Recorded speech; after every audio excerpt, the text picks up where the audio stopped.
England के खिलाफ दूसरे टेस्ट मैच में जसप्रीत बुमराह ने 9 विकेट लिए और मैन ऑफ द मैच चुने गए।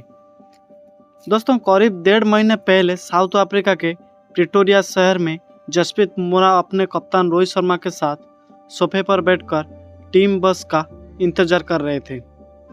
दरअसल टेस्ट सीरीज से पहले 3 दिवसीय अभ्यास मैच के लिए टीम को मैदान में जाना था, लेकिन बारिश की वजह से खबर आई कि मैच लंच के बाद शुरू होगा, तो टीम होटल जो कि पहले फ्लोर पर था वहां जाने की बजाय बुमराह सोफे पर बैठकर कप्तान के साथ बातचीत करने लगे।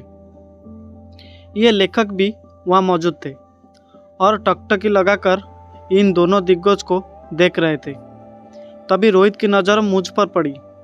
उन्होंने चिर परिचित मजाकिया लहजे से पूछा, आप बुमराह का इंटरव्यू करने के इंतजार में है क्या? मैंने कहा, अवश्य, अगर आप कह दें, क्योंकि वो कप्तान की बात टालेंगे नहीं। बुमराह ये सुनकर मुस्कुराते हैं, लेकिन रोहित कहते हैं, यार मैं इसको गेंद थमाने के बाद कुछ नहीं कहता हूँ कि क्या करना है, तो भला इंटरव्यू देने के लिए कैसे कह सकता हूँ। ये सुनकर तीनों जोर से हंसने लगे। दोस्तों, दरअसल उस दिन अनौपचारिक तौर पर बुमराह के साथ करीब 1 घंटे बातचीत करने का मौका मिला और क्रिकेट के प्रति उनके समर्पण की बातें उसको सुनकर यह महसूस हुआ कि यूं ही इंतखाब से ऐसा जीनियस भारतीय क्रिकेट में नहीं आया है। अगर अब भी किसी को बुमराह की टेस्ट क्रिकेट या फिर भारतीय क्रिकेट को लेकर, उनकी निष्ठा को लेकर शक हो, तो उन्हें हर समय विशाखापट्टनम टेस्ट मैच का खेल याद करना चाहिए। ना सिर्फ पहली पारी में बुमराह ने बेहद मुश्किल हालात में 6 विकेट लिए, बल्कि दूसरी पारी में निर्णायक मौके पर 3 विकेट लिए और जिससे भारत की जीत निश्चित हुई। इंग्लैंड में भी टेस्ट मैच में 9 विकेट और भारत में भी एक टेस्ट में 9 विकेट झटकने वाले वो देश के पहले तेज गेंदबाज हैं।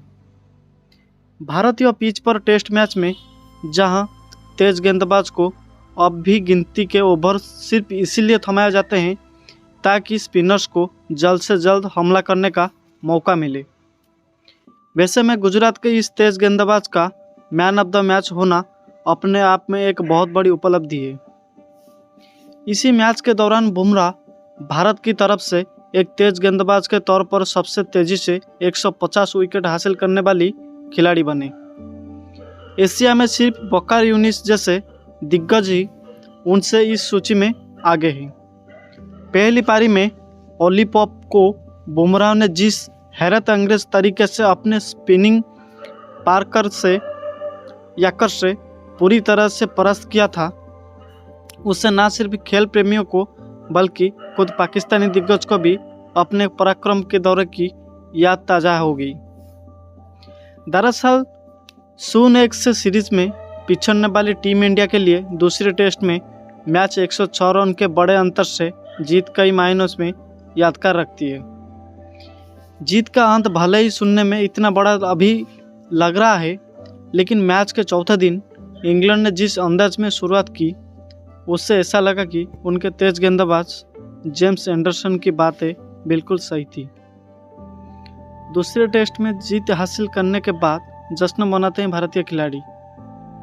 विराट कोहली, रविंद्र जडेजा, केएल राहुल, मोहम्मद शमी और यहाँ तक कि मोहम्मद सिराज जैसे नियमित खिलाड़ियों के बगैर उत्तरी रोहित शर्मा की टीम के लिए बेजवाल के तूफान को रोकना कोई आसान चुनौती नहीं थी।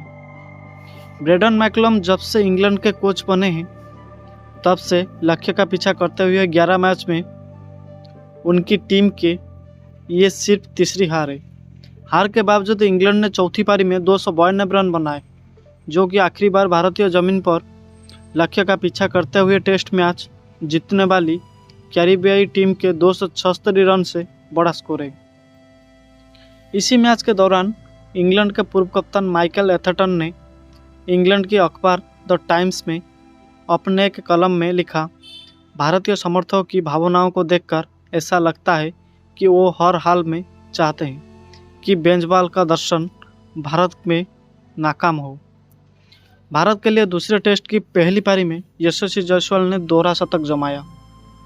शुभमन गिल ने दूसरी पारी में शतक जड़ा। जसप्रीत बुमराह ने पहली पारी में 6 और दूसरी पारी में 3 विकेट हासिल किए। चौथा दिन ही इसको जीत मिल गई।